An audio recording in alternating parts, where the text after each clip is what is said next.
Hello friends, आज की हमारी कहानी है अंधविश्वास। एक गांव में एक आदमी रहता था। वह आदमी पूरे गांव में अंधविश्वासी के नाम से मशहूर था। उसकी पत्नी उससे परेशान हो चुकी थी। जब कभी भी उस आदमी की पत्नी से दूध फैल जाता तो वह घबरा जाता और तुरंत मंदिर में जाकर पाठ करने लगता। कभी उसकी पत्नी से कोई कांच की चीज़ टूट जाए तो वह आग बबूला हो जाता। उसके इस व्यवहार के चलते पति पत्नी में दूरियां बनती गई। पत्नी अपना काम करती और उसका काम उसी को करने देती। उस आदमी को सफाई बहुत पसंद थी, मगर दोनों के बीच दूरियों के कारण घर की सफाई भी नहीं हो पा रही थी, क्योंकि पत्नी कहती कि अगर मैंने सफाई की और गलती से कोई कांच की चीज़ मुझसे टूट गई तो आप तो डांटेंगे ही, इसलिए मैं घर की सफाई नहीं कर सकती। और आदमी बोलता, जिस घर में आदमी सफाई करे उस घर में लक्ष्मी और खुशियाँ कभी नहीं आ सकती।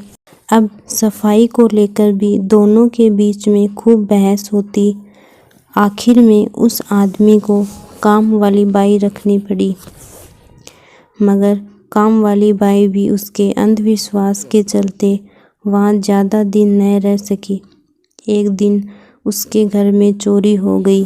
पत्नी के पुलिस को फ़ोन करने को कहने पर वह बोला, रुको, जब कभी भी घर में कोई बुरा काम हो जाए तो आधे या 1 घंटे के बाद ही दूसरा काम करना चाहिए। पत्नी अपना माथा पकड़कर बैठ गई।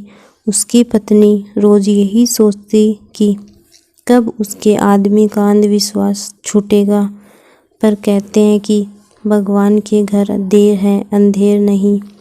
एक दिन कुछ ऐसा हुआ कि उस आदमी का सारा अंधविश्वास दूर हो गया।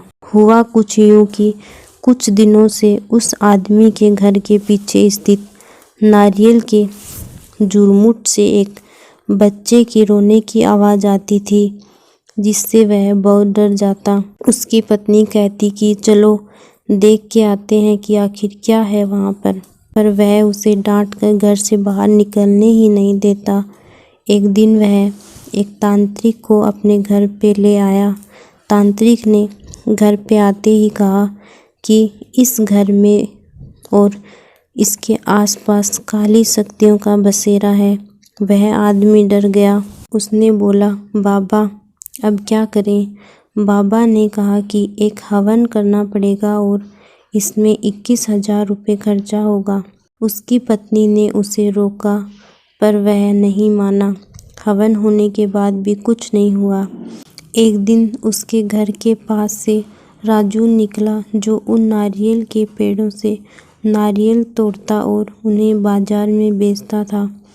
वह बहुत परेशान दिख रहा था, तो उस आदमी से उसने कारण पूछा। राजू बोला, मेरा मोबाइल नारियल के पेड़ों के पास कहीं गिर गया था, मिल ही नहीं रहा।